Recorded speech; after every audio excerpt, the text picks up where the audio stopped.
Nagpapalang araw po sa ating lahat. Flex ko lang po sa inyo kung paano ako maglilinis ng isda dito sa bahay ng ating mga amo.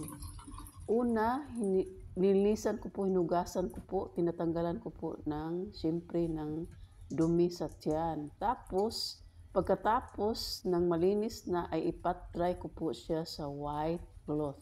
Dito sa bahay ng aking mga amo, may separate kami na mga pang pat-dry like pork, chicken, fish. May separate po kami na cloth dyan. Kasi maganda po ang cloth na ipat-dry sa mga meat or yan sa isda kasi mag-absorb talaga yung tubig niya doon sa cloth. Kasi naranasan ko na po nag-steam ng fish na hindi ko po pinapat-dry. Pero pwede naman siyang kitchen towel pero no enough at saka madami ang magagamit sa kitchen towel kaya naisipan namin na cloth na lang ang iano namin. Pagkatapos kung ipat-dry ay ibabalot ko naman siya para talagang mag-dry siya. Kaya ayan po.